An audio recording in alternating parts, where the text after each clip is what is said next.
नमस्कार, मैं हूं आपके साथ ज्योति कन्नौजिया। आइए नजर डालते हैं दिन भर की फटाफट खबरों की ओर। राजधानी में कोहरा छाया रहा, इसके बाद बादलों ने डेरा डाल लिया। एक तो धूप की कमी, दूसरी चलती हवाएं गलन का एहसास कराती रही। वहीं शाम ढलने के बाद धीरे धीरे कोहरा बढ़ा। हालांकि यह घना कोहरा नहीं था, लेकिन लोगों को लगा कि इस सीजन में पहली बार रात में कोहरा छाया है। मौसम वैज्ञानिकों के मुताबिक दिन के तापमान में क्रमिक गिरावट जारी रहेगी। हालांकि न्यूनतम पारे में कुछ बढ़ोतरी होगी। मौसम केंद्र पर बृहस्पतिवार दिन का तापमान 22.5 और न्यूनतम पारा 9.2 डिग्री सेल्सियस दर्ज हुआ। मौसम वैज्ञानिक अतुल कुमार सिंह के मुताबिक बादलों के कारण अधिकतम तापमान गिरेगा। इस साल 26 जनवरी को गणतंत्र दिवस समारोह में मुख्य अतिथि फ्रांस के राष्ट्रपति एमुनुएल मैक्रो होंगे। बता दें कि भारत ने अगले वर्ष जनवरी में क्वाड नेताओं के शिखर सम्मेलन की मेजबानी करने के तहत गणतंत्र दिवस समारोह के लिए राष्ट्रपति बाइडेन को आमंत्रित किया था। हालांकि उन्होंने कुछ कारणों के चलते जनवरी में यहां आने में असमर्थता जताई। इसके बाद फ्रांस के राष्ट्रपति मैक्रो को गणतंत्र दिवस के मुख्य अतिथि के तौर पर आमंत्रित किया गया। पहले भाजपा ने चौधरी भूपेंद्र सिंह को प्रदेश की कमान सौंपकर जाट मतदाताओं को साधने की कोशिश की। अब बड़े चौधरी के सहारे जाट मतदाताओं को और पुख्ता करने की तैयारी। 23 दिसंबर को सीएम योगी आदित्यनाथ बिलारी से सपा के गढ़ में चौधराहट की सियासत को धार देंगे, ताकि वर्ष 2024 के लोकसभा चुनाव में मुरादाबाद मंडल में 2014 का प्रदर्शन दोहराया जा सके।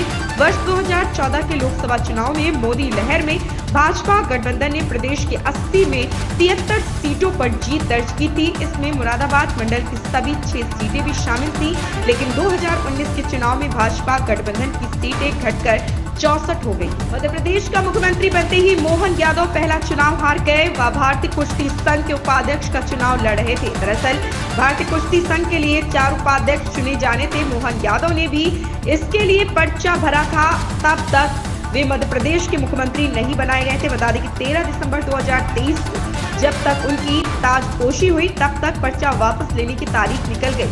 कुश्ती संघ चुनाव में पश्चिम बंगाल के असीत कुमार साहा, पंजाब के करतार सिंह, मणिपुर के एन कोने और दिल्ली के जयप्रकाश उपाध्यक्ष चुने गए। भगवान महाकाल की भस्म आरती के दर्शन की इच्छा से उज्जैन आने वाले भक्तों को नववर्ष के मौके पर परेशानी का सामना करना पड़ सकता है, क्योंकि 25 दिसंबर से 5 जनवरी तक भस्म आरती दर्शन की अनुमति फुल है। लेकिन मायूस होने की जरूरत नहीं, सभी को चलित लाइन के जरिए भस्म आरती के दर्शन कराने की व्यवस्था श्री महाकालेश्वर मंदिर समिति ने की है। दरअसल मंदिर समिति की वेबसाइट पर 25 दिसंबर से 5 जनवरी तक ऑनलाइन परमिशन फुल हो चुकी है। सिंगापुर में ताजा कोरोना के मामले लगातार बढ़ रहे। पिछले एक हफ्ते में यहां 965 कोरोना संक्रमितों की पहचान की गई।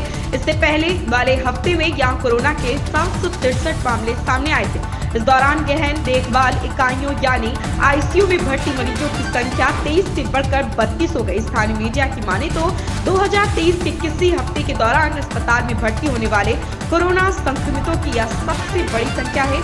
आईसीयू में भर्ती मरीजों का भी यह सबसे बड़ा आंकड़ा है। लोकसभा चुनाव की रणनीति को लेकर आज दिल्ली में भारतीय जनता पार्टी मुख्यालय पर राष्ट्रीय अध्यक्ष जेपी नड्डा की अध्यक्षता में पूरे देश के प्रदेश अध्यक्ष और संगठन मंत्रियों के साथ बैठक होने जा रही। राजस्थान से प्रदेश अध्यक्ष सीपी जोशी और संगठन महामंत्री चंद्रशेखर इस बैठक में हिस्सा लेने के लिए दिल्ली पहुंच चुके।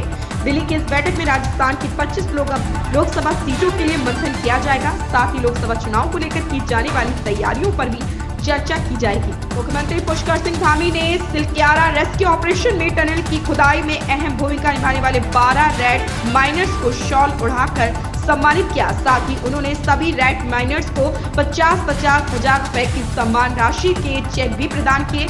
सीएम आवास में आयोजित कार्यक्रम में मुख्यमंत्री धामी ने कहा कि रेड माइनर्स ने अपनी जान की परवाह किए बिना कठिन परिस्थितियों में टनल में खुदाई, सफाई और पाइप को काटने का कार्य किया। सिलक्यारा रेस्क्यू ऑपरेशन को सफलता तक पहुंचाने में रेड माइनर्स का बहुत बड़ा योगदान रहा।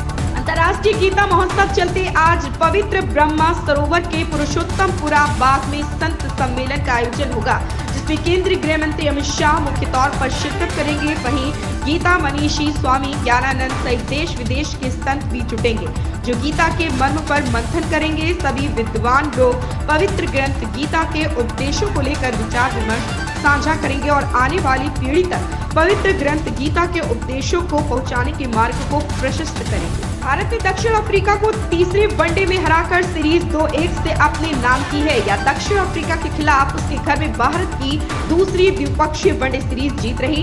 इससे पहले टीम इंडिया ने 2017-18 में दक्षिण अफ्रीका को 5-1 से हराया था। भारत की जीत में संजू सैमसन के शतक के अलावा तिलक वर्मा के अर्धशतक और अर्शदीप सिंह का अहम किरदार रहा। अर्शदीप ने तो 4 विकेट लेकर खास रिकॉर्ड भी अपने नाम लिया और ब्रेट ली समेत कुछ अन्य दिग्गज गेंदबाजों के क्लब में शामिल हो गए। साथ ही मुनाफ पटेल को भी एक मामले में पीछे छोड़ दिया है। इन खबरों में बस इतना ही। बने रहें हमारे साथ।